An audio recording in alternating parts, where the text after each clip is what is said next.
여기 오는데 하나님이 분명히 기뻐하시는 곳인데요. 사단이 얼마나 싫어하는지 열쇠가 없는 거예요. 차 열쇠가 20분을 찾았어요. 그래 간들간들 원래 옛날에 쓰던 스마트키 그 안 맞춰지는 건데 막 주차장에서 키니까 막 삐요삐요 소리가 나고 막 좀 그랬는데 어쨌든 좀 포기하고 시동이 걸리더라고요. 그래서 왔는데 참 그래도 감사하네요. 여러분 볼 수 있게 돼서 제가 전화를 해야 되나 막 그랬거든요. 못 오는 줄 알고. 오늘 여러분이 본문을 보셨는데요. 참고로 제가 제 소개를 좀 더 참고로 드린다면 저는 아버지가 목사님이세요. 저도 PK라고 하죠. 통합 측 장로교 통합 측에서 이제 지금 원로 목사님으로 계시는데 제가 이제 이 다락방을 시작했을 때 통합 측에 있던 목사님들도 다 잘리셨거든요. 근데 저희 아버지는 다락방을 하신 건 아니고 제가 다락방을 했는데 지금까지 거의 30년 됐잖아요. 제가 우리가 96년 그때 제가 그때 시작했는데 한 번도 하지 마라 소리 안 하셨고요. 본인이 하시지는 않으세요. 근데 말리지는 않으시더라고요. 저희 가정이 동생도 목회자고 여동생 남편도 목회자고 뭐 교단은 거의 통합 측이긴 한데 동생 남편은 감리교예요. 그렇기는 한 그런 배경에서 제가 어렸을 때부터 목사 딸이니까 교회에서 자연스럽게 찬양을 하면서 자랐고요. 저는 어렸을 때 피아노를 치는 걸 별로 안 좋아했어요. 그래가지고 피아노 학원을 그때는 학원이라는 개념이 아니고 가정집에 가서 이렇게 배웠던 것 같은데 제가 피아노를 별로 안 좋아했어요. 처음에는 쉬웠는데 나중에는 어려워지니까 지겨워서 안 한다 그랬더니 아빠가 저를 너무너무 미워하세요. 그러면서 너무 미워해가지고 아빠가 무서워서 다시 피아노를 시작을 했는데 제가 고등학교를 갔더니 저희 음악 선생님이 저보고 노래를 하래요. 숙대 성악과 나오신 분인데 너는 노래를 잘하니까 노래를 하래요. 그래 아버지한테 가서 저는 성악을 하겠습니다. 그랬더니 아버지가 너는 피아노를 해야 된대요. 무조건. 지금 같으면은 제가 안 했을 것 같은데 그때는 제가 좀 순해서 아버지 말을 듣고 져가지고 대학을 피아노과로 갔어요. 그리고 수시로 호시탐탐 성악과 애들이 하는 그 성악 배우는 교수님들한테도 가고 또 제가 반주를 하니까 많이 하니까 그 친구들 가는 데 가가지고 교수님들 반주하는 거를 제가 많이 했고 시험 볼 때는 주로 반주자를 많이 했어요. 그리고 제가 이제 대학을 졸업을 하고 제가 만난 남자가 일본으로 공부를 하러 가더라고요. 근데 그때 이제 음악하는 사람들은 독일이나 뭐 이태리 이런 데로 유럽으로 가는데 저는 그 남자를 따라서 일본으로 갔어요. 그래서 일본에서 공부를 했는데 그때는 아빠가 안 계시니까 제가 전공을 대학원에서는 성악으로 바꿔서 시험을 봤는데 그래도 교수님이 저를 붙여주셔서 그곳에서는 제가 성악으로 대학원을 했고요. 그리고 이제 대학교 들어가자마자 아버지가 이제 때는 이때다 하고 무조건 학생의 반주 이제 지휘를 해라. 반주는 그 전부터 물론 했고요. 근데 제가 어렸을 때부터 반주를 하면서 맨날 느끼는 게 교회 안에 사택이 있어서 거기 살았으니까 무슨 일만 있으면 제가 불려가요. 그러니까 동네 북이죠. 어떻게 보면. 근데 얼마나 그게 귀찮은지 이놈의 손가락은 안 부러지나 맨날 그렇게 어렸을 때 철이 없었으니까 그럴 수밖에 없었고 그래서 제가 우리 교회 랩런트 애들 너무 반주 잘하는 애들 막 많이 시키면 그런 생각 하지 않게 좀 우리가 좀 보여줘야 된다 이런 얘기도 하는데 그런 어떤 토양들이 저에게는 굉장히 이 세계복음화를 위한 이 찬양 사역을 하는 데 있어서 하나님이 이 날을 위해서 아버지도 동원시켰고 전공도 바꾸게 하셨고 교회에서 이제 제가 그 교회 제가 다니던 그 아버지 교회에 제가 중학교 때 오르간을 사셨어요. 뭐 지금 전자 오르간 아주 정식인 거는 아닌데 그래도 오르간을 사셔가지고 제가 또 오르간을 했어요. 그러니까 교회에서 해야 되는 음악에 대한 모든 분야는 제가 다 할 수 있는 거죠. 거기다가 중고등부 지휘를 또 하라고 하시더라고요. 그래서 멋모르고 지금까지 지휘를 했죠. 20살부터 지금 제가 제 나이는 비밀이니까 안 알려드리고 어쨌든 거의 40년 가까이 지휘를 했어요. 그런데 지휘도 하다 보니까 어느 날 지휘하는 교수님한테 제대로 레슨을 받을 기회가 왔는데 내가 했던 지휘가 좀 아닌 거예요. 그래서 다시 다른 악기구나. 그래가지고 한 10년 전부터 제가 또 지휘를 다시 배우기 시작하면서 지휘에 대해서 또 좀 다시 알게 되고 뭐 이런 여러 가지 그런 과정에서 지금 부산에 집이 제가 부산 사람이 아니죠. 말이 저 위에 사람이에요. 제가 원주라는 곳에 오래 살았는데 그 어쨌든 이 부산에 있는 그 새생명교회 목사님이 저를 콜하셨어요. 제가 원주 오래 살았는데 저희 남편을 하나님이 먼저 와라 그래가지고 데려가셨어요. 그러니까 목사님이 인도를 잘 받으셔가지고 그 교회에 찬양 사역자, 전문 사역자가 필요하니까 저가 대학 사역을 했기 때문에 제가 대학에서 오랫동안 강의를 했기 때문에 대학 교수 모임에서 오철로 목사님을 대학 그 선교국 국장님이셨을 때부터 잘 알고 있었는데 목사님이 저를 콜하셔서 제가 간지 이제 7년 거의 돼가네요. 7년 만 7년. 그래서 이렇게 좀 우리 정경 전도사님이 오라고 해서 오게 됐습니다. 제가 이 얘기를 왜 하느냐면 이 찬양에 대한 부분이 굉장히 중요하기는 한데 그 모든 것을 다 이렇게 좀 조금씩 하다 보니까 하나님이 써잡수기 참 좋은 그런 어떤 많은 것들을 알게 하신 것들이 너무 지금은 참 감사해요. 그래서 제가 아이들도 피아노를 가르치는 애들이 있는데 대부분 싫어합니다. 대부분. 좋아하는 애들이 정상이 아닌 거예요. 그래서 그 비정상인 애들한테 나도 너 같았어. 엄마들한테도 제 두드러 패서라도 피아노 계속 가르쳐라고 얘기해요. 걔들이 결국은 반주자해요. 피아노 학원에 지금 애들이 안 다니거든요. 많이 다니다 말고 하는데 끝까지 남아있는 고학년 애들은 거의 교회 다니는 애들. 반주하라고 그 이유를 아는 애들이 그나마 피아노 학원을 다니죠. 그래서 여러분도 학원을 다녀서 나중에 뭐 피아노를 하나도 못 치네 해도 그 다녔던 그 악보 보는 능력이 이렇게 찬양대를 할 때 처음에 악보 딱 받았을 때 악보를 볼 수 있는 왔다 갔다 하는 그 음을 잡을 수 있는 능력이라도 키우기 때문에 포기를 안 하게 여러분이 좀 하셨으면 좋겠어요. 랩런트들. 자, 오늘 말씀을 보면 할렐루야 하늘에서 여호와를 찬양하며 높은 데서 그를 찬양할지어다.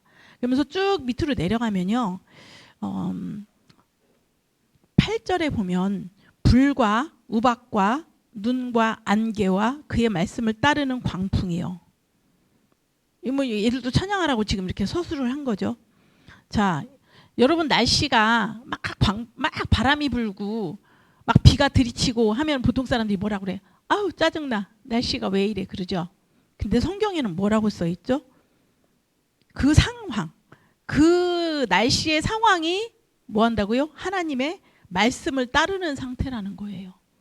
태풍 이제 8월 7월에 태풍 오잖아요.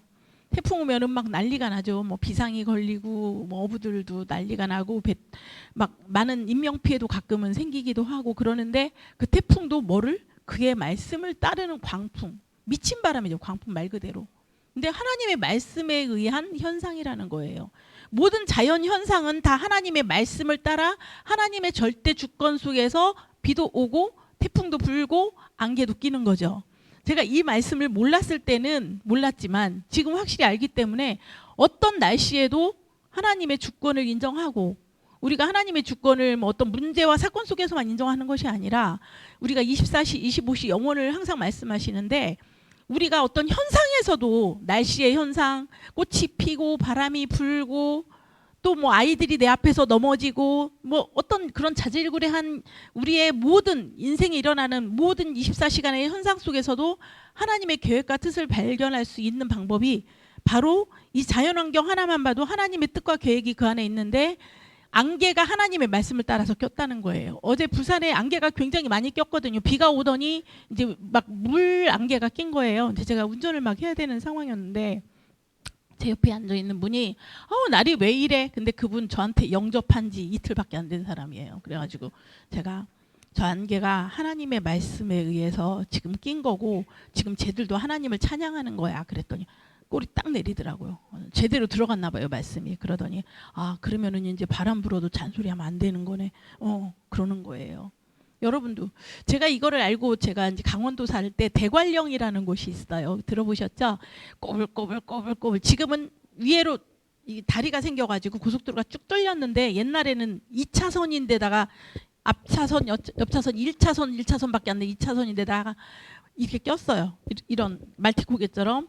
근데 안개가 꼈는데 굉장히 불편하죠. 저녁 때인데 밤인데. 그러면 정말 바로 앞에 있는 차 불빛 때문에 안 부딪히는 정도의 그 시야가 가렸는데 그때 무슨 생각을 하냐. 아, 이 안개들이 지금 하나님을 찬양하는구나. 육신적으로 불편한 듯 하나 얘들만 찬양해? 그럼 나도 찬양해야지. 그리고 찬양하면서 가는 거죠.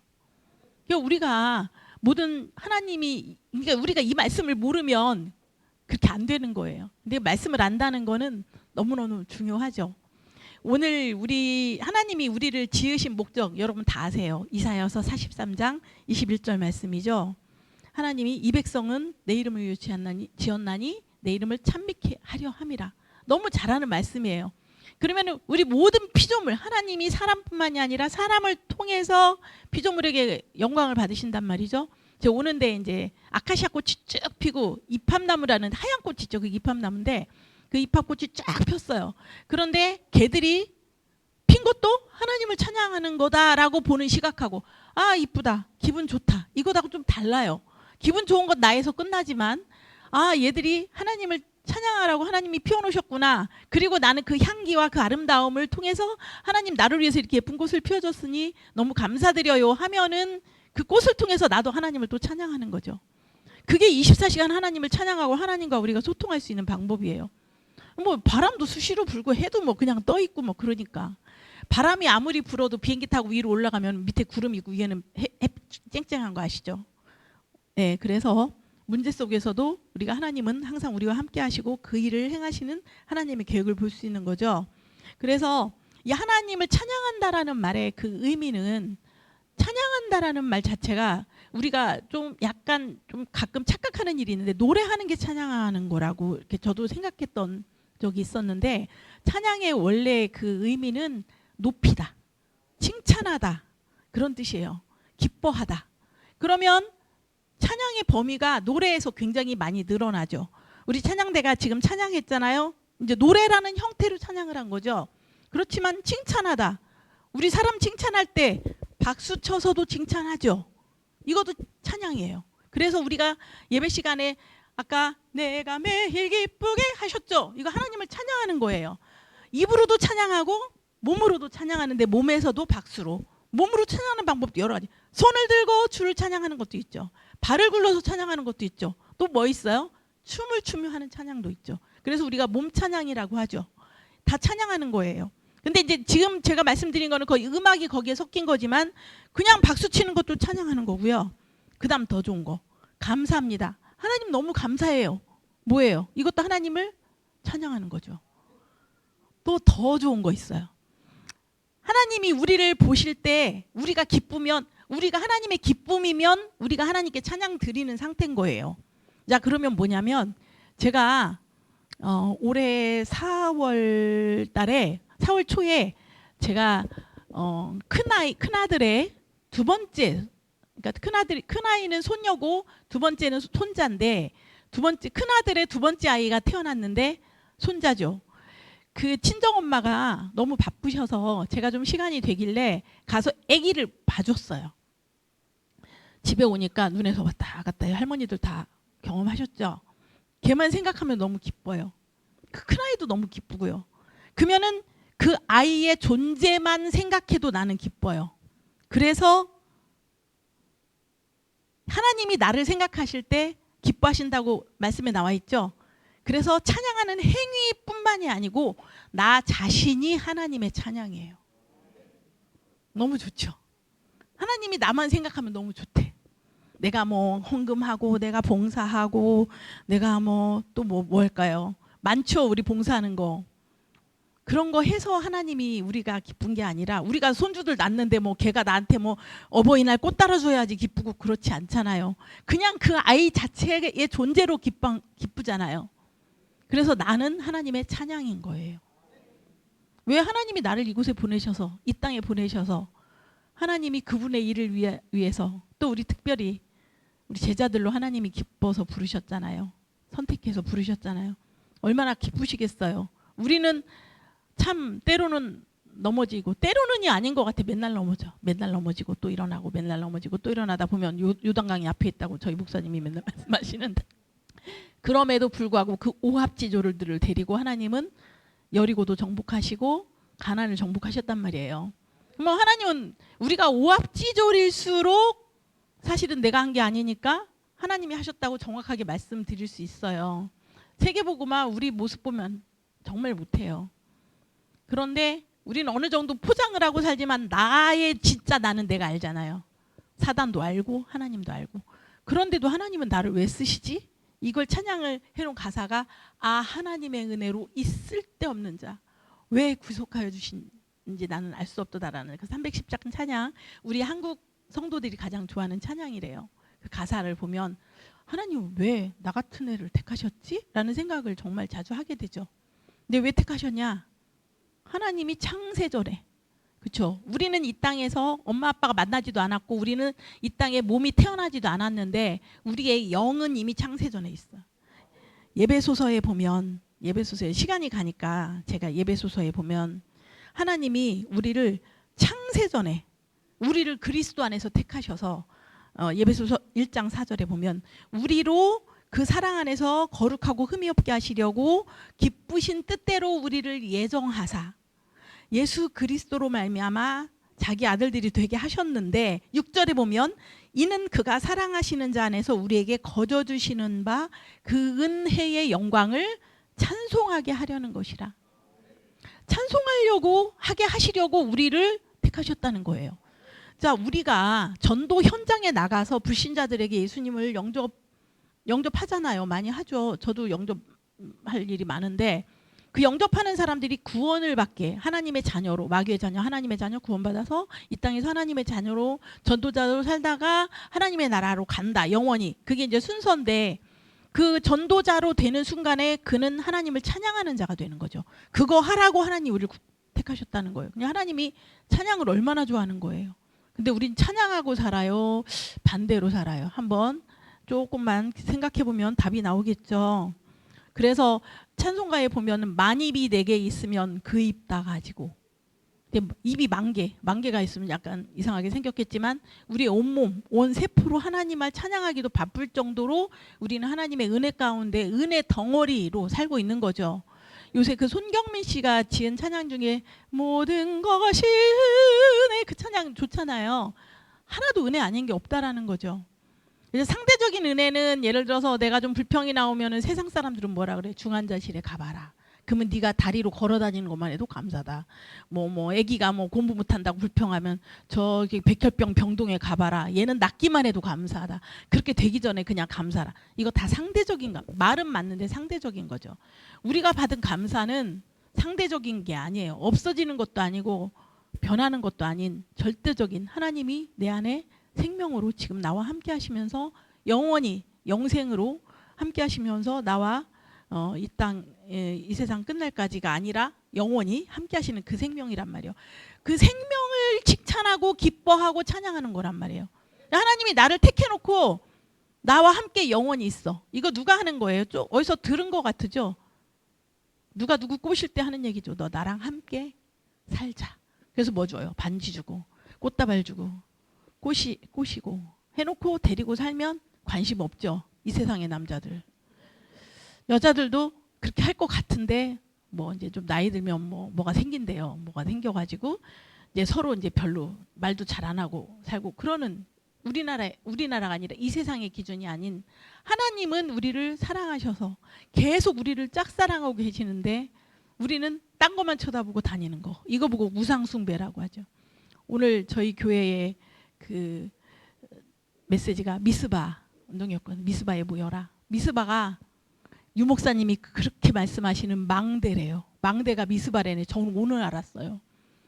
유 목사님은 성경에 있지도 않은 단어를 자꾸 너무 많이 쓴다. 이런 생각했거든요. 오늘 회개했어요. 내가 무식했구나. 좀 알려주셨으면 좋았을 텐데 미스바가 망대더라고요. 영어로 워치 타워. 그래서 내 안에 있는 옛사람의 뿌리, 그 창세기 3장, 6장, 11장에 그 뿌리들이 있으면 그 뿌리를 따라가는 게 우상숭배고 우상숭배 하는 동안에 하나님 찬양 못해요. 우상을 노래하죠. 헛된 노래. 근데 하나님이 우리한테 그래 우리가 찬양을 해야 될 이유가 아까도 말씀드렸지만 만입이 있어도 찬양 다 못하고 찬송가 309장입니까? 304장입니까? 하늘을 두루마리 삼고 바다를 먹물로 찍어가지고 글씨를 써도 다 기록할 수 없는 이 가사 지으신 분은 도대체 어떤 은혜를 받으셨나 궁금한 거예요. 여러분이 만약에 날 잡아가지고 아니 오늘이라도 집에 가셔서 내가 하나님께 감사해야지 하고 감사해야 될 이유를 한번 인도받으신 분은 한번 써보세요. 얼마나 될까요? 노트 한 장 채울 수 있을까요? 근데 우리의 감사는 굉장히 상대적이에요. 그래서 힘들거든요. 그래서 정말 성경에는 범사에 감사하라. 범사에 감사하다 보면 항상 기뻐하고, 그죠? 안 될 때는 또 기도하면서 하나님의 뜻을 구하고, 그러면은 결국은 합력해서 선을 이루는 결과가 바로 보이는 경우가 너무 많잖아요. 여기서 불평했는데 여기 가서 바로 아까 불평한 거 창피한 일이 많이 일어나죠.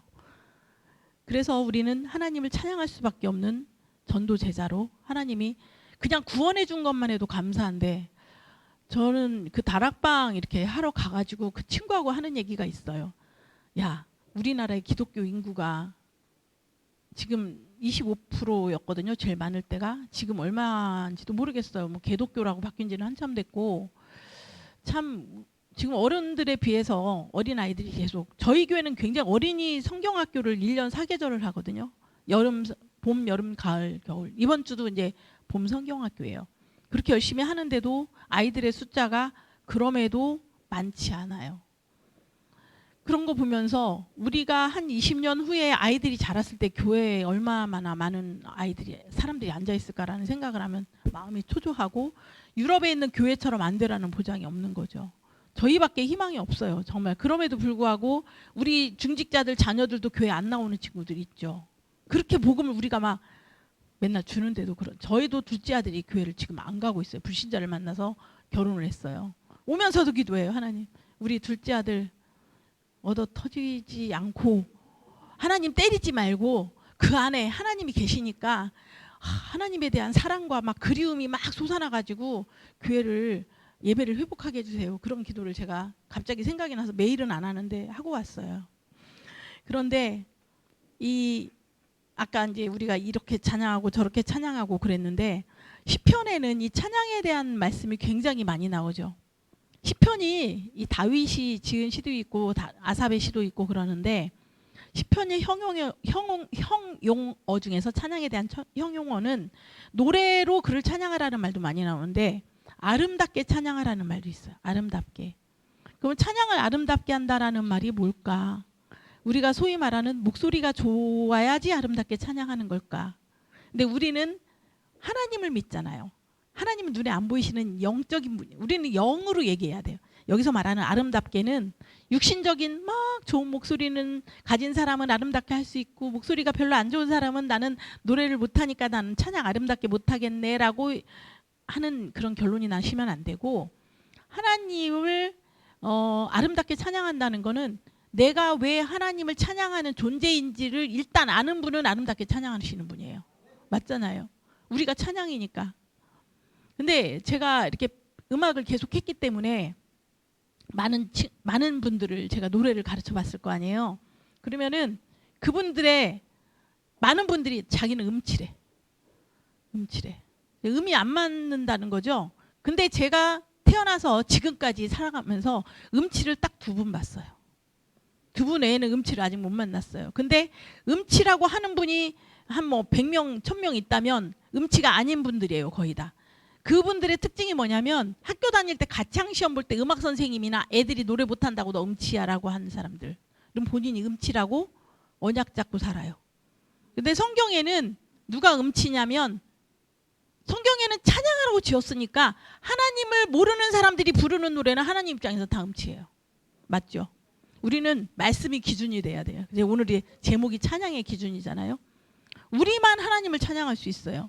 만약에 하나님을 못 만난 사람들이 노래로 막 하나님의 그 찬송가를 부르는, 그거는 찬송은 아니죠. 그냥 노래를 하는데 그 노래의 장르가 찬송가일 뿐이죠. 이제 우리가 이제 익숙해진 그 찬양대의 그 어떤 그 용어를 우리가 성가대라고, 근데 여러분 다행히도 여기에 찬양대라고 돼 있네요. 근데 기존 교회에서는 거의 성가대라고 해요. 이 성가대라는 말이 성경적이 아니라고 옛날에 우리 전도 옆에 안에 있는 박지혜 목사님이 이거 용어 고치라고 옛날부터 말씀하셨어요. 성가라는 말은 거룩한 노래, 그러니까 교회의 노래도 포함되지만 절에서 부르는 노래도 성가인 거예요. 그래서 성가를 부른다?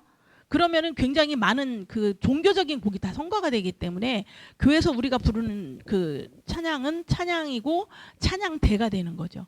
근데 이제 장로님들 중에 좀 나이 지긋하신 분들 성가대 오늘 우리 할렐루야 성가대, 저는 성가대라는 말 쓴 적이 없는데 입이 붙어가지고 자꾸 성가대라고 하세요. 그럼 제가 장로방에다가 기도하실 때 할렐루야 성가대 말고 할렐루야 찬양대라고 해주세요라고 제가 또 한마디 씁니다. 그런데 본인 순서 가면 또 까먹어요. 그래가지고 이게 익숙해지지 않죠, 잘. 그래서 찬양대 헌신예배라고 여기다 제대로 오늘 쓰셨더라고요. 우리는 찬양하는 자들이에요. 이 찬양대는 누가 만들었냐? 혹시 누가 만든지 아세요, 찬양대? 교회 가보니 찬양대가 있더라. 네, 다윗이 만드셨어요. 다윗이 성전을 솔로몬을 통해서 완성했지만 그 전에 임시로 성전을 지어놓고 언약궤를 가져다가 그 앞에서 레위인들을 세마포 옷을, 여러분 지금 입고 계신 옷이 그 당시에 세마포 옷인 거예요. 누구에게만? 레위 지파에게만 입게 했고, 그들은 날마다 와가지고 찬양 연습을 했어요. 그래가지고 굉장히 이렇게 능숙한 자들이기도 하지만 뽑아가지고도 했지만, 지금 우리 모두가 사실은 찬양을 할 수 있는 자들이 자격을 갖췄기 때문에, 근데 이제 교회에서 또 하는 역할들이 있기 때문에 이 찬양대를 하시는데, 저희 교회도 그렇지만 찬양대 하시는 분들이 찬양만 합니까? 밥도 하고 주차 봉사도 하고 뭐 다 하시잖아요. 교사도 하고. 그러니까 막 바빠요. 한 분이 1인 한 5역, 6역씩 하시죠. 저희 교회도 마찬가지예요. 교회가 조금 규모가 있다고 해서 그게 달라지진 않더라고요. 안 하는 분은 맨날 안 해. 그리고 하는 분은 다 해. 여기 갔다 저기 갔다 막 날려다니는데 얼마나 감사해요. 하나님의 은혜 아니면 못 하잖아요. 우리 찬양대는 그래서 하나님이 특별히 뽑아서 여기 계신 거다. 힘들지만 그래도 감사하게 할 수 있었으면 좋겠다. 그래서 우리 어린이 찬양대도 일으키는 게 너무 감사하네요. 그래서 제가 요만할 때 저희 아버지가 시골에서 목회하실 때 지금도 제 기억에 남는 게, 어른 찬양대가 이렇게 앉아 계시는데 제가 아기 때 초등학교 들어가기 전이었던 것 같아요. 그때만 그랬을 것 같아요. 그날 무슨 일인지는 몰라도 제가 저 가운을 입고 이렇게 막 이렇게 걷고 같이 서가지고 찬양을 했던 기억이 남아 있어요. 맨날 그러지는 않았겠죠. 이제 귀엽다고 이제 시켰겠죠. 아마 어렸을 때도 노래를 좀 다른 애들보다는 잘했을 것 같아요. 제가 이렇게 보니까. 그런데 어쨌든 이 어렸을 때부터 이렇게 찬양대 자리에 앉아서 뽑혀가지고 찬양을 한다. 지들이 하고 싶어서 하는 게 아니라 우리가 뭐 하고 싶다고 해요? 뽑혀야지 하는 거죠. 누가 뽑았냐? 하나님이 뽑으셨다는 거죠. 그러면 하나님이 우리를 뽑으셔서 찬양대도 만들고 우리를 찬양한다고 기쁨이라고 하셨는데, 그러면 하나님이 우리를 만드신 목적이 찬양하라고 만드셨으니까 우리는 악기다. 맞나요? 여러분이 악기예요. 내 몸은 악기다.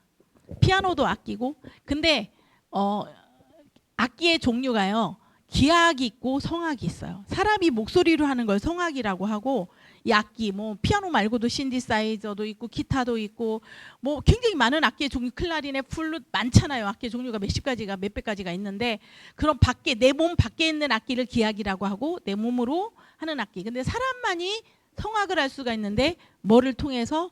가사를 가지고 노래를 하죠. 그죠? 그래서 우리는 가사를 가지고 하는 노래는 누구든지 다 할 수 있어요. 그거를 성경과 함께 이렇게 붙여놨어요. 찬송가로. 이제 여러분은 예배 시간에 말씀도 듣지만 찬송이라는 그 순서가 있어서 찬송을 여러분이 찬양대 거는 듣지만 여러분이 찬송을 직접 하시죠. 근데 어떤 분들은 그러세요. 많은 분들이 그러실 것 같은데, 목사님의 말씀은 생명 걸고 들어요. 언약이니까, 언약에 따라가야 되니까, 약속이니까, 응답 받아야 되니까. 근데 찬송가는 하다 보면은 4절 다 끝났어. 뭔 생각하고 부르는지도 모르겠고, 말씀은 외우는데 내가 이번 주에 무슨 찬양을 예배 시간에 불렀는지 여러분 혹시 기억하세요? 그거 기억하는 게 정상이에요. 오늘부터 도전하세요. 그래서 이렇게 왔다 갔다 할 때 집에서 밥할 때도 그렇고 쉽지 않겠지만 찬양하는 자로 부르셔서 그게 가장 궁극적인 창조의 목적, 가장 꼭대기인 거예요. 어떻게 보면 창조의 목적에. 그래서 전도도 찬양하는 자를 만드는 게 전도의 목적이라니까요. 그런데 좀 뭐가 있냐면 이제 저는 노래하는 사람이니까 이렇게 고음 같은 게 나오고 그러면 찬송가에서 고음 나오고 그러면 여러분 부르다가 조금 힘들 때가 많죠. 그러면은 쉬었다가요. 이제 부르다가 쉬었다가 또 부르고 한 두 판인데 5절까지 있고 막 그러면은 이거 언제 다 불러 그러죠. 찬송가를 잘못 부르면 노동이 돼요. 찬송가가 누림이 돼야 되는데 찬양이잖아. 신나게 그분을 칭찬하는데 너무 힘들어. 칭찬하는 게 하나님을 칭찬하는 게 제가 여러분한테 좀 하나님을 좀 기쁘게 편하게 기왕이면 좀 쉽게 찬양할 수 있는 그런 팁을 좀 하나님이 저한테 주셨으니까 좀 알려드리고자 합니다. 자, 여러분이 일단은 우리 몸이 악기니까 여러분 중에서 나는 목소리가 나빠라고 하시는 분은 일단은 나쁠 수 있죠. 어떤 사람은 목소리가 좋고 어떤 사람은 더 나쁘죠. 그죠? 그냥 객관적으로 얘기해서. 근데 원래 하나님이 타락하기 전에 아담과 이브의 목소리는 어땠을까라고. 원래 인간 우리 하죠 맨날. 원래 인간의 목소리는 어땠을까요? 무진장하게 아름다웠겠죠. 저 나중에 천국 가면 아담과 이브의 목소리를 한번 들어보고 싶은데 잘했을 거예요. 둘이 듀엣하고 막 그랬을 것 같아. 타락하기 전에는. 그랬는데 그 아름다운 목소리가 언제 타락했죠? 사단의 유혹을 받아서 하나님을 떠나는 순간에 목소리도 같이 잃었겠죠. 많이 잃었겠죠. 예, 그래서 사람마다 어떤 사람은 목소리가 그냥 배우지도 않았는데 저같이 막 공부를 막 하고 논문도 쓰고 그랬는데 나보다 공부를 안 했는데도 더 목소리가 좋은 사람도 많아요. 제가 보면. 근데 어떤 사람은 목소리가 말소리도 이상하게 하는 사람이 있어요. 말하는데 일단 태어났는데 허스키인 사람도 있고요. 그리고 노래를 하는데 좀 이상하게 부르고 목소리가 그냥 누가 들어도 별로 안 좋은 사람도 있어요. 우리나라가 워낙 노래방 문화가 심하다 보니까 그런 사람들 중에 그 회식한다고 하면 회식 끝나고 노래방 갈 때는 막 이렇게 도망가는 사람들 있죠. 자기 노래 못한다고, 자기 음치라고 스트레스 엄청 받고 사시는 분들도 많으세요. 근데 여러분은 일단은 찬양을 안 하면 안 되는 예배를 드리는 자리에 있기 때문에 찬양을 해야 되는데 오늘부터 생각을 어떻게 바뀌시냐면 나는 최고의 악기다. 이게 성경에서 말하는 우리의 정체성이죠. 내 목소리는 하나님이 최고로 아름답게 만드셨죠. 원래는. 근데 뭐 좀 이렇게 타락하는 순간에 많은 걸 잃어버렸잖아요. 뭐 우리의 뇌가 뭐 아인슈타인 같은 사람도 7% 8%밖에 못 쓰고 죽는다고 하는 말 있을 정도로 그 나머지의 90 몇 프로를 우리가 지금 못 쓰고 사는 거잖아요. 그럼 평범한 우리의 목소리는 보다는 90 몇 프로의 목소리가 있다는 얘기잖아요. 우리가 그걸 찾아내는 작업을 사실은 배우는 것이 성악이에요. 근데 많은 사람들이 그러더라고요. 피아노는 배워야지 칠 수 있다고 생각해. 클라리넷, 플룻 뭐 이런 악기들 배워야지 잘한다고 생각하는데 목소리도 악기죠. 근데 왜 배우면은 잘할 거라는 생각 안 하세요? 뭐 목소리는 그냥 좋은 사람은 그냥 잘하는 거니까 하고 나는 목소리 안 좋으니까 그냥 이렇게 살다가 그냥 가야지 이렇게 생각하시는 분들 많아요. 목소리 탓하지 말라는 거죠.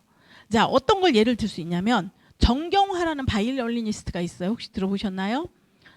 세계적으로 유명한 우리나라의 자랑 정경화 바이올리니스트가 바이올린을 구아르단이라는 몇십억짜리 바이올린을 그 부호들이 빌려줘요. 그냥 유명한 사람들한테 보험까지 들어주고 그런 악기로 제가 정경화 씨의 구아르단이로 저 바이올린 부전공 했는데 잘 못해요. 제가 구아르단이로 바이올린 하는 거다고 제가 부전공하려고 옛날에 사놨던 10만 원짜리 바이올린이 있어요. 그 악기를 가지고 정경화 씨가 바이올린 연주하는 거다고 어떤 연주가 더 아름답겠어요? 어려운가요? 질문이? 정경화 씨가 10만 원짜리로 하는 연주가 훨씬 아름답겠죠? 악기 탓이에요? 연주하는 사람 탓이에요? 그럼 여러분의 목소리 탓이 아니라는 얘기. 여러분이 여러분의 목소리가 악기인데 그걸 연주를 못해서 목소리가 나쁘다고 하는 거란 말이에요. 네, 이것도 저는 틀린 말을 안 합니다. 이해하기 쉬워지셨죠? 자, 연주를 하는데 뭐 목소리가 연주를 하면은 갑자기 아름다워지거나 그렇진 않아요. 왜냐하면 사람마다 자기가 여태까지 이렇게 연주를 자기 목소리를 여태까지 그 평생 살면서 해오던 자기의 습관이 있기 때문에 제가 이제 그 RTS에서 저는 뭘 가르치냐면 제가 원래 담당하고 있는 건 합창이라는 과목인데 합창을 안 하고요. 제가 찬송가 부르는 걸 가르쳐 드려요. 제가 노래를 평생 했지만 예배 시간에 사회자 앞에서 마이크를 대고 노래를 하시는 분은 제가 아니고 우리 교회 부목사님이시잖아요. 그렇죠. 저는 찬양대 지휘를 하지 여기서 마이크를 잡고 사회를 하진 않아요. 그럼 마이크 잡고 사회하시는 분들은 다 목회자님들이란 말이에요. 여러분이 제대로 찬송가를 안 하면 랩런트들이 어렸을 때부터 찬송가를 이상하게 배워가지고 이상하게 가르치니까 제발 제대로 합시다라는 게 제가 20 몇 년 동안 RTS에서 계속 말씀드리는 거거든요. 그런데 내가 찬양을 할 때에 내 목소리가 나쁘다 좋다를 떠나서 가장 먼저 알아야 되는 거는 나는 하나님이 지으신 악기고 근데 이 목소리가 잘 안 나온다. 그러면은 이걸 가지고 아름답게 부르기 위해서 소프트웨어적인 건 영적인 거는 이미 내가 하나님이 나를 창조하신 아름다운 악기다라는 것에 대해서 이것이 좀 이렇게 좀 망가져서 좀 소리가 안 나오는 것뿐이다. 그러면 하나님 앞에 기도할 수 있어요. 하나님, 내 목소리 원래 지으셨던 그 목소리 내가 정말 회복하고 싶습니다. 그래서 잘 안 나오는 소리지만 그 목소리로 하나님과 계속 찬양하면서 저는 그런 분들 꽤 봤어요. 목소리 안 나오는데 찬양하다 소리가 트였다 이런 분들 많이 봤고요. 그리고 찬양대 와서 봉사하시라면 대부분의 성도님들이 뭐라 저는 노래 못해요. 네, 노래를 하는 게 아니라 찬양을 하는 거예요. 이 부분에 대해서도 여러분이 오해를 푸셔야 되고 아이들에게 말씀하실 때도 그 부분을 풀어드려야 돼요. 자, 우리 찬송가 제가 할 말은 되게 많은데 이걸 다 했다가는 몇 시간이 갈지 몰라서 이런 강의는 빨리 끝나는 게 좋은 거라서 제가 좀 몇 곡만 여러분하고 같이 찬송가를 좀 하는 방법을 알려드릴게요. 자, 여러분 찬송가 370장을 한번 볼게요. 370장.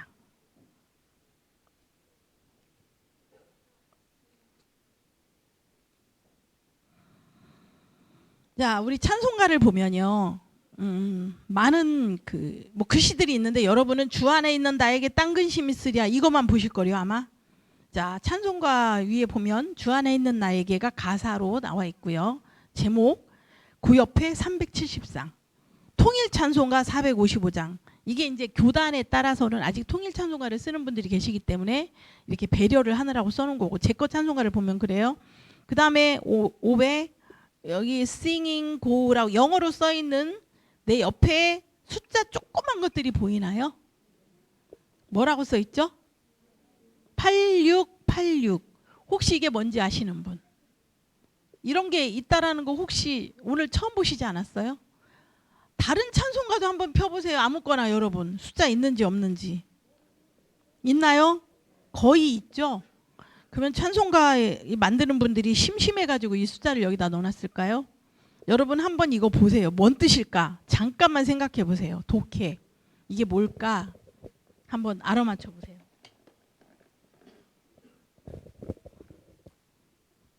자, 찬송가는 가사죠. 가사인데 그 가사가 음악을 힘입어서 노래가 된 거예요. 그 가사의 형태는 다 시예요. 시.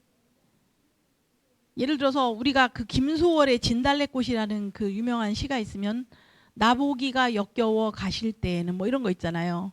말없이 고이 보내드리오리다. 이거 할 때 나보기가 역겨워 가실 때에는 이렇게 낭독하잖아요. 그러면 얘들도 그렇게 낭독을 해야 돼요. 만약에 이거를 노래로 하지 말고 여러분이 낭독을 해본다면 이 숫자의 비밀이 나와요. 해보실래요? 시작. 주 안에 있는 나에게 딴 근심 있으랴. 자, 주 안에 있는 나에게 숫자 몇 개인지 쉬어보세요. 주 안에 있는 나에게 딴 근심 있으랴. 이 시어를 이 8686을 지어놓은 이유는 우리가 이 찬양 여러분 어떻게 하시지? 첫 음만 제가 쳐드릴 테니까 한번 해보세요. 시작. 주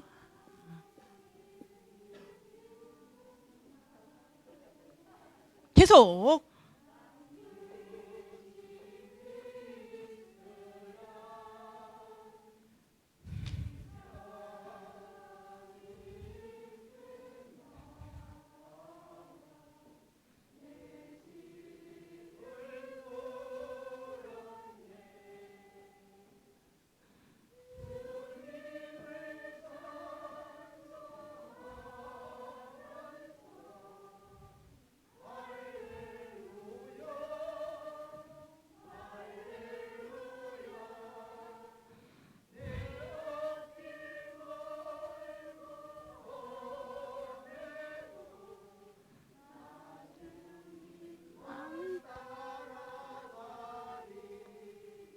자, 여러분이 나 주님만 따라가리, 나 주님만 따라가리 할 때 내 앞길 멀고 험해도라는 가사의 그 여운이 여러분에게 가사가 남아 있을까요? 자, 이 868은 앞에 있는 가사가 뒤에서 내가 앞에 있던 가사에 대해서 이렇게 응대하고 연결이 돼야 되는데 너무 이게 길고 느리면 앞에 있는 가사가 뭔지 모르고 얘는 얘 하고 있고요. 그 다음에 여러분이 그 마지막에 리 같은 경우에 이게 지금 8분의 6박자 찬양이에요. 앞에 이렇게 8분의 6이라고 써 있죠. 우리가 8분의 6은 보통 우리가 8분의 6박자가 이게 8분음표인데 자 8분이라고 하죠. 8분. 이 분자가 나눌 뿐이거든요. 어디서부터 나눈 거냐면 얘가 오는 표예요. 얘가 온이에요. 여기서 두 개를 나누면 무슨 음표? 얘를 중심으로 해서 얘를 두 개로 나눴어요. 얘가 2분이에요. 두 개로 나눴으니까. 이 얘를 중심으로 해서 나눴다 해서 분이 된 거예요. 그러면 얘가 두 개 되고 얘가 두 개가 되면 얘가 네 개가 되겠죠. 그러면 이렇게 생긴 애가 나와요. 그래서 얘를 뭐라고 그래요? 4분이라고 그래요. 앞으로 분이라는 개념은 그렇게 아시면 되고요. 얘가 두 개가 되니까 여기로 기준을 해서는 8개가 되기 때문에 8분이 되고 얘를 또 두 개로 나누면 16개가 되기 때문에 16분이 된다. 이게 분의 개념은 그런데 이 8분음표 같은 경우가 우리 찬송가에 되게 많이 나와요. 그럼 많이 나오는데 이 8분음표 때문에 제가 되게 많이 얘기를 하는데 리, 이 할 때 이 안에 이 8분음표가 몇 개가 들어있냐면 3개가 들어있어요. 3개가 들어있죠. 3개가 들어있는데 딴 여기도 3개가 들어있죠. 이게 요거를 한 마디 이렇게 세로 줄 쳐 있는 걸 마디라고 하는데 이 마디에서 주, 네, 이는 하면은 8분음표를 한 박자로 쳤을 때 이 안에서 6박자가 돼요. 맞나요? 주, 네, 이는 6박자죠. 여러분 지금 이렇게 찬양하셨는데 이거를 모든 8분의 음표의 그 찬양을요. 이거를 한 박자로 생각해서 찬양을 해보시면 어떤 느낌이 드냐면 가사의 그 전달과 그 다음에 여러분이 그 영적인 분위기가 많이 바뀌더라고요. 제가 그걸 어느 날 하나님이 알게 하셨어요. 자, 주님을 찬송하면서 이렇게 불러야 돼요. 그냥 그게 부르면은 근데 주님을 하나로 찬송을 하나로 부르면은 주님을 찬송하면서 할렐루야 할렐루야. 자, 내 앞길 멀고 험해도 나 주님만 따라가리. 내 앞길 멀고 험해도 죽겠어 험해서 나 주님 근데 나 주님만 따라갈 거래. 이거 하고 내 앞길 멀고 험해도 나 주님만 따라가리. 그 두려움이 이렇게 되는 거죠. 제가 반주를 해볼 테니까 여러분이 다시 한 번만 해보세요.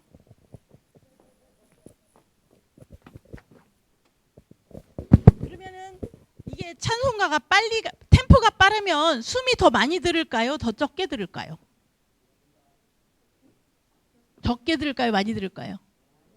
빠르니까 숨 찰 것 같죠? 그건 뛸 때 얘기고 노래는요 빨리 가면 말 빨리 하면 숨 조금 써요. 그래서 여러분이 숨이 안 모자라요. 찬양할 때 숨 모자란다는 분들 굉장히 많아요. 숨이 나는 짧어. 안 짧아도 돼요. 그리고 중요한 거는 가사와 가사 사이에서 아버지 가방에 들어가신다만 안 하면 숨은 아무 데서나 쉬셔도 전혀 문제가 없습니다. 누가 뭐래 누가. 성악가도 아닌데. 자 해보세요.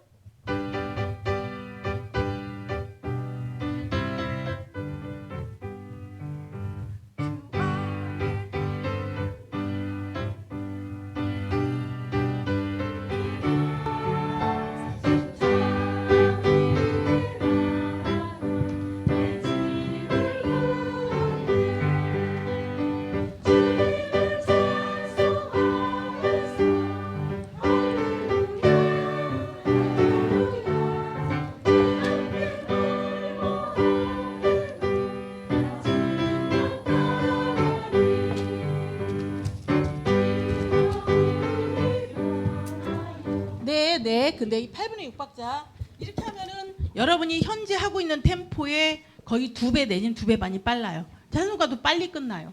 4절까지 있어도 훨씬 빨리 끝나요. 길게 갈 이유가 없고 그렇다고 가사를 여러분이 놓치지도 않아. 왜냐하면 그 두려 할 때 그 다 까먹었어요. 느리니까. 이 점 우리 잘 잊어먹거든요. 내 기도 되었고 뭐가 되었는지 까먹어 벌써. 자, 그래서 그 두려움이 변하여 내 기도 되었고. 여러분이 맛깔나게 노래를 진짜 잘하는 장소가 어디예요? 맛깔나게 교회예요? 노래방이에요? 관광버스 아니에요? 교회예요? 할 말 많죠, 그죠? 왜 거기서는 막 넥타이까지 머리에다 묶고. 저 한 번 봤어요. 정말 신기하대. 전 노래방 가는 거 되게 싫어하는데 어쩔 수 없이 전도 때문에 한 번 간 적이 있거든요. 별짓을 다 하더만. 근데 제일 신기했던 게 평소에 너무 얌전했던 내가 아는 우리 교회 너무 근사한 장로님이 와 완전 딴 사람이 돼가지고 다윗이 옷 벗겨지는지 모르고 하는 그 찬양을 거기서 하는 거예요. 찬양이 아닌 노래를. 근데 우리는 그렇게 안 하죠. 왜 교회에서는 이렇게 하고 거기 가서는 이렇게 하냐고요. 뭐 요새 나오는 나의 힘이 되신 여호와는 좀 뛰죠. 우리는 모든 찬양 다 그렇게 해야 돼요. 그 시편에 그 찬양에 대한 형용어 중에 아름답게 있고요. 잠잠히 여호와를 바라라 이런 뭐 단어는 있지만 찬양을 조용하게 해라 속삭이듯이 이런 용어가 없어요. 기뻐하며 큰 소리로 큰 소리 나는 재금으로 박수치고 약간 우리가 그 노래방에 가서 하는 그 오도방정이 우리가 교회에서 해야 되는 찬양이에요. 바뀌었어요. 마귀 새끼가 다 바꿔놨어요. 여러분이 회복하시기 바랍니다. 자, 그러면 어떻게 됩니까? 자, 그냥 빨리 하라고 그래서 그냥 주 안에 있는 나에게 뭔가 바빠. 여태까지 그렇게 안 했기 때문에 왜 이렇게 빨라 이런 생각 들거든요. 자, 또 더 쉽게 하는 방법이에요. 주 안에 있는 나에게 이렇게 하면 쉬워요. 텐션이 들어가는 힘이 들어가는 주님을 찬송하면서 이렇게 해보세요. 이거 하고 주님을 찬송하면서 이거하고 틀리죠. 자, 8분의 6박자는 앞에 탁 떨어지는 부분에서 거기다 힘을 주시면 훨씬 쉽게 갑니다. 다시 한번 해보겠습니다. 자, 이번에는 4절로 합니다. 내 주와 맺은 언약은 영불변하시니 그 나라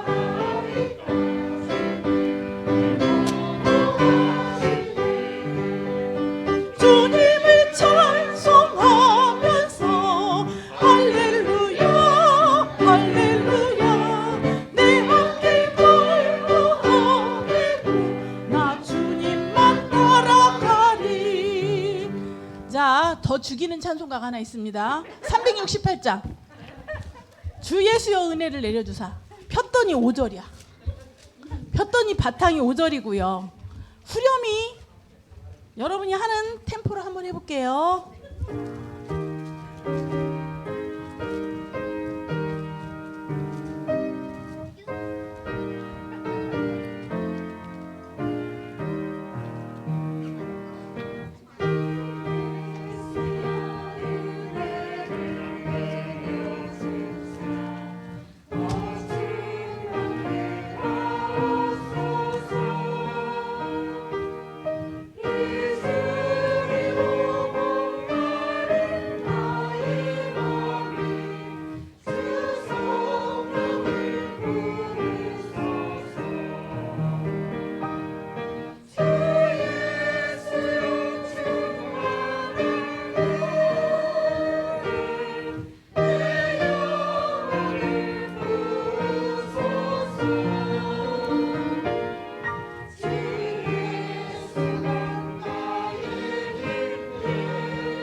내 마음에 임하신 주의 성령 늘 계신 줄 믿습니다. 그 은사를 나에게 부어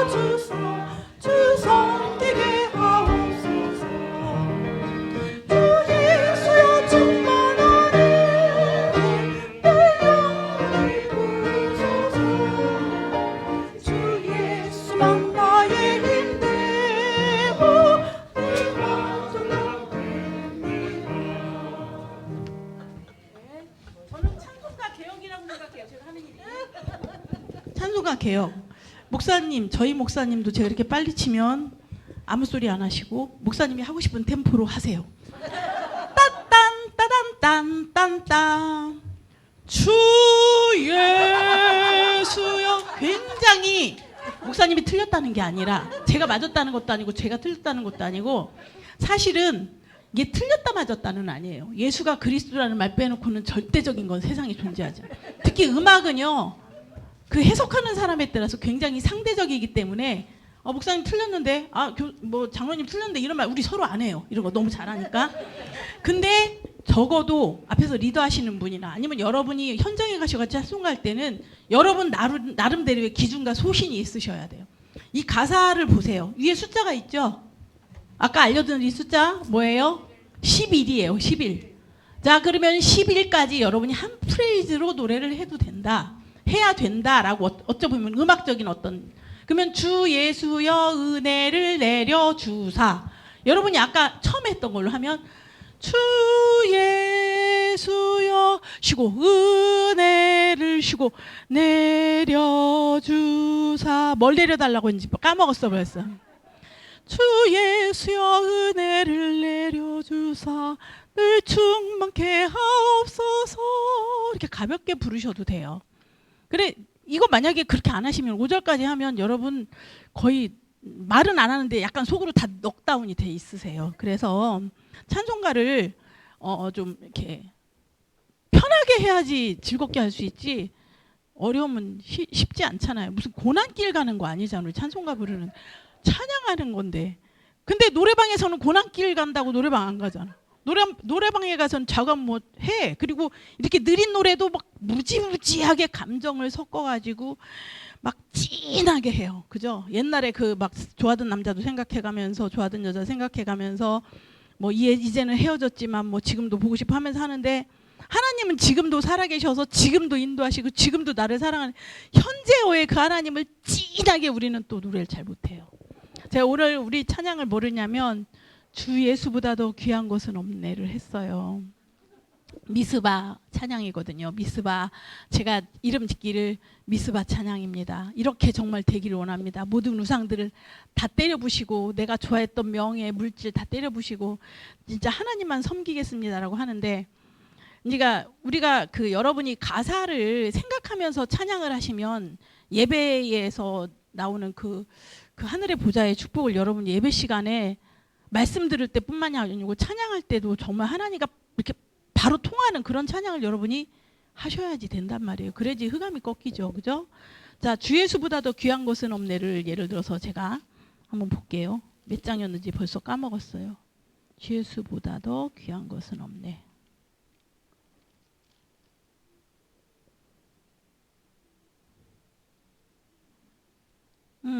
94장이에요. 94장.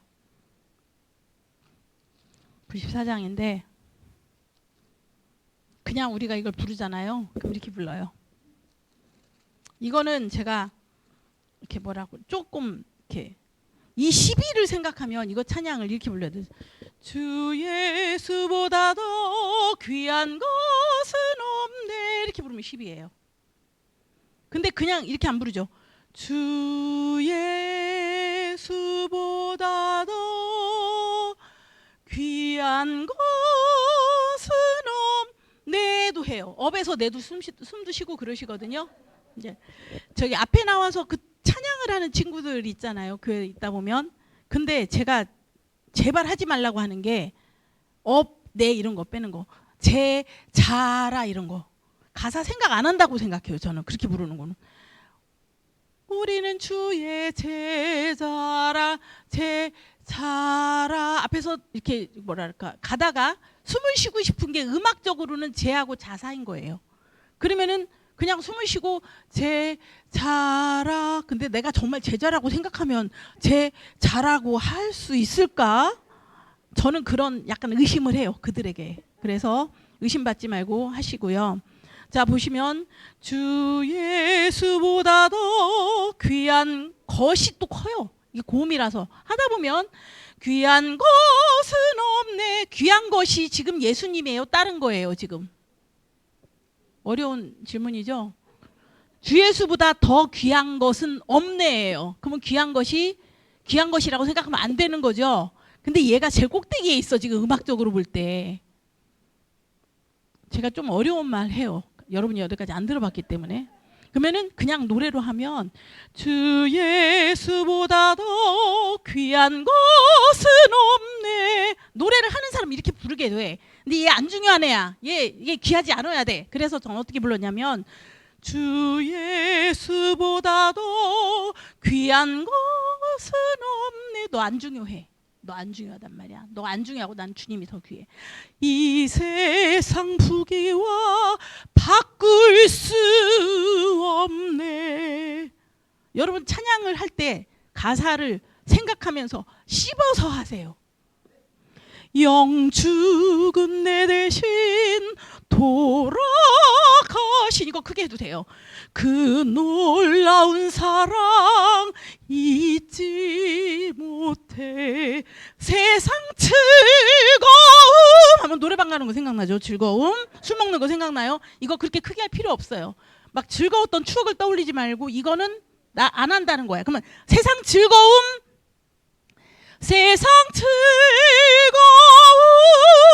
다 버리고. 음악적인 아름다움이 아니에요. 가사를 내가 하나님 앞에서 지금 미스바에 결단을 하는 찬양이란 말이에요.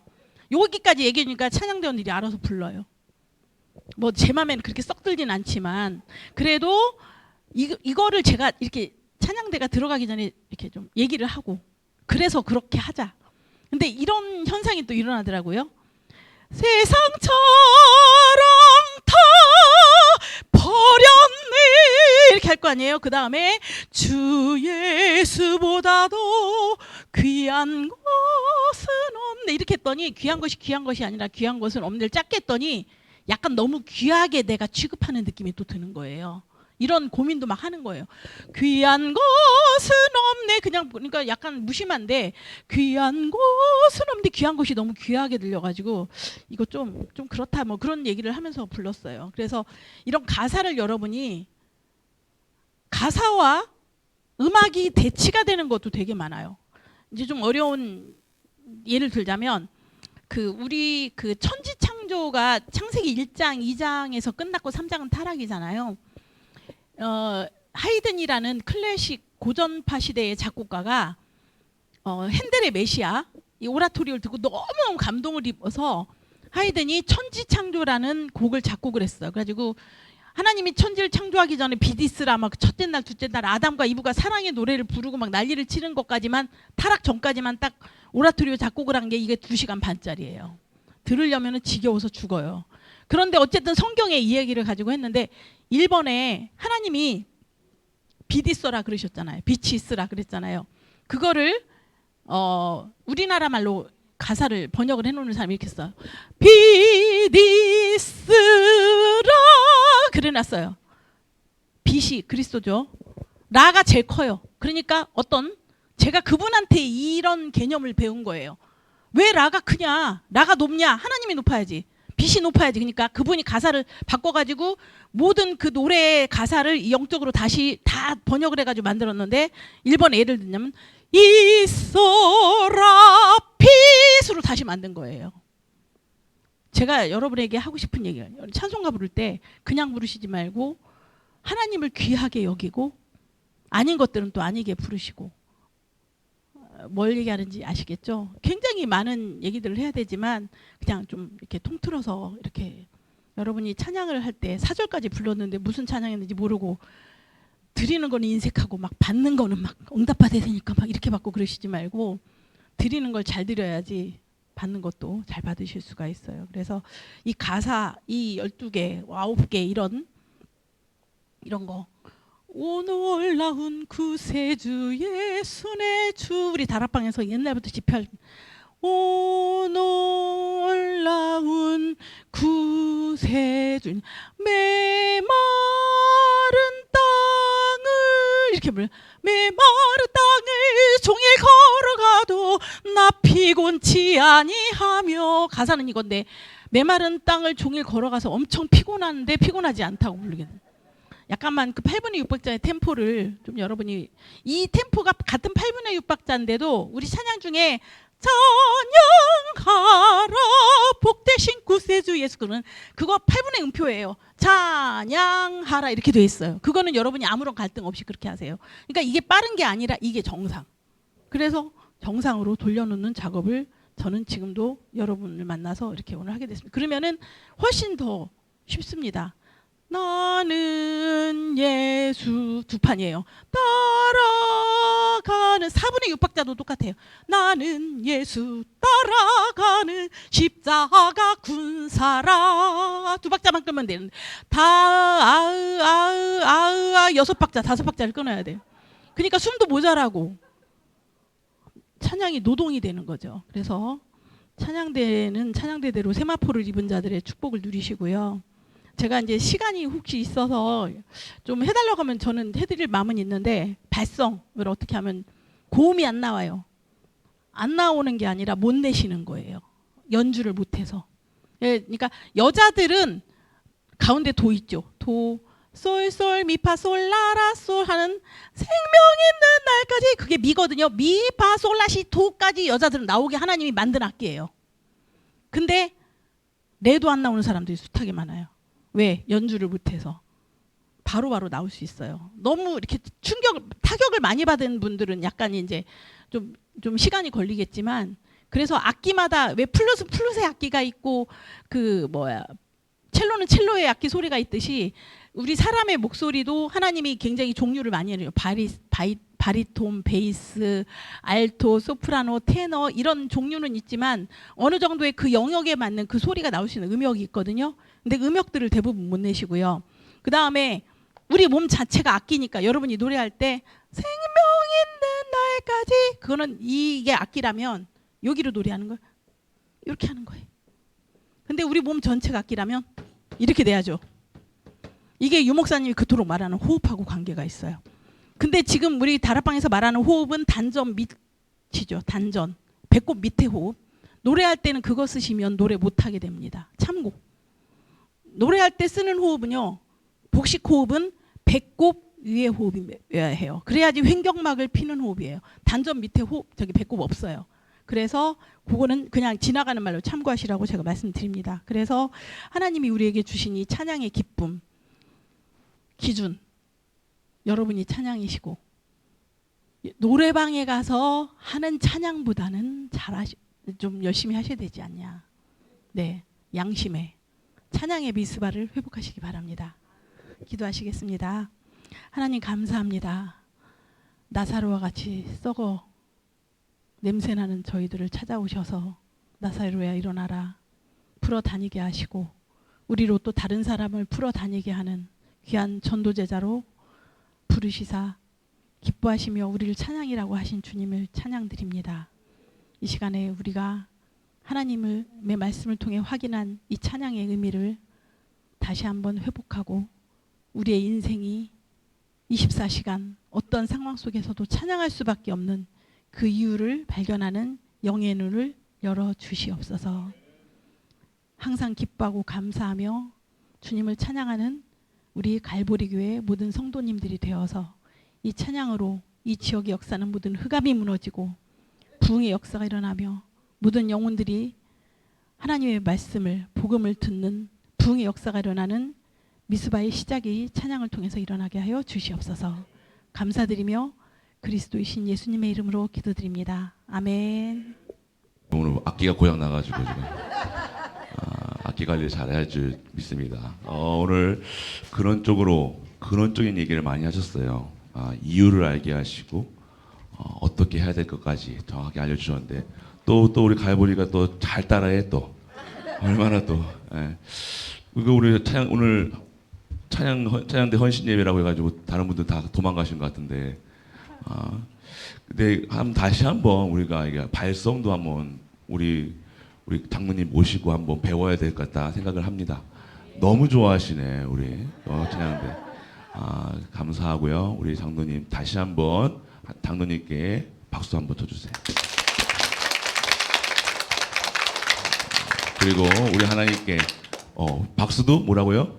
찬양이다. 우리 하나님께 찬양 드리시죠. 너무 감사하고요. 정확한 시간표 속에 우리 이 새벽 예배랑 2부 예배 때도 말씀이 나왔죠. 찬양에 대해서 정확하게 또 짚어주시네요. 동일합니다. 항상 어디서나 통일될 그리스도로 함께하고 그리스도로 통일되는 것. 그래서 우리는 정말로 어디서나 한 말씀을 가지고 살아간다는 것. 그래서 오늘 우리가 정말 그 말씀 잡고 오늘 이 시간 강의로 듣는 것이 아니라 우리가 진짜 찬양의 이유를 발견하는 우리 갈보리 가족 되시길 축복합니다. 아멘. 기도드립니다. 전능하신 아버지 하나님 은혜를 감사드립니다. 예수가 그리스도라는 사실 그 이유만으로 우리가 우리의 일생을 통해서 찬양드리게 하심을 감사드립니다. 우리의 모든 현장에서 찬양이 멈추지 않게 하시고 24 찬양, 24 영광, 24 감사, 24 기뻐할 수 있는 우리 찬양대 특히 우리 갈보리 가족들 될 수 있도록 아버지 축복하여 주옵소서. 우리 오늘 이 시간 하나님께 영광 드리는 이유를 발견했습니다. 영광 드리는 일에 쓰임받는 갈보리 가족들 되게 하여 주옵소서.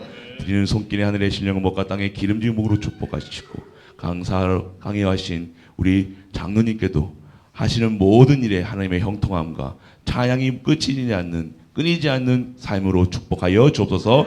섬기는 교회에도 동일하게 역사하시고 모든 현장에 그리스도가 증거내는 삶으로 축복하여 주옵소서. 만왕의 왕 되신 우리 주 예수 그리스도의 그 은혜와 하나님의 크고 무한한 사랑과 성령 내주 인도 역사하심이 오늘 하나님 앞에 나와 예배드리며 찬양하며 감사하는 모든 갈보리 가족들 위해 우리가 섬기는 가정과 교회와 현장과 후대와 산업 위에 특히 우리 장로님 교회와 장로님의 가정 위에 영원토록 함께 있을지어다. 아멘.